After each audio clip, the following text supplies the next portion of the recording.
നമ്മളോടും മറ്റുള്ളവരോടുമുള്ള മനോഭാവം എന്താണ്? നമുക്ക് നല്ല അനുഭവങ്ങളും മോശമായ അനുഭവങ്ങളും നമ്മുടെ ജീവിതത്തിലുണ്ടാകും. അതുപോലെ തന്നെ മറ്റുള്ളവർക്കും നല്ല അനുഭവം മോശമായ അനുഭവങ്ങളും ഉണ്ടാകും. നമുക്കുണ്ടാകുന്ന അനുഭവങ്ങളിൽ നിന്ന് പാഠം പഠിക്കുകയും അതിൽ നിന്ന് ഉയർത്തെഴുന്നേൽക്കുകയുമാണ് ചെയ്യേണ്ടത്. നന്മ ലഭിക്കുമ്പോൾ മാത്രം സന്തോഷിക്കുകയും ജീവിതത്തിൽ പ്രതിസന്ധികൾ വരുമ്പോൾ അസ്വസ്ഥപ്പെടുകയും ചെയ്യുന്നൊരു മനോഭാവമല്ല നമുക്ക് ആവശ്യമായിട്ടുള്ളത്. നമ്മളെപ്പോലെ തന്നെ മറ്റുള്ളവരെ കരുതുവാനും കഴിയണം.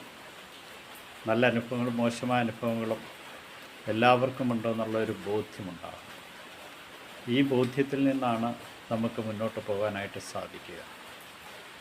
കിട്ടുന്ന അനുഭവത്തിൽ തന്നെ നിൽക്കാതെ ആ അനുഭവങ്ങളെല്ലാം ചേർത്ത് വെച്ചുകൊണ്ട് അതിൽ നിന്ന് നമ്മൾ മുന്നോട്ട് പോകാനായിട്ട് കഴിയണം. അതിന് കഴിയട്ടെ എന്ന് ആശംസിക്കുന്നു.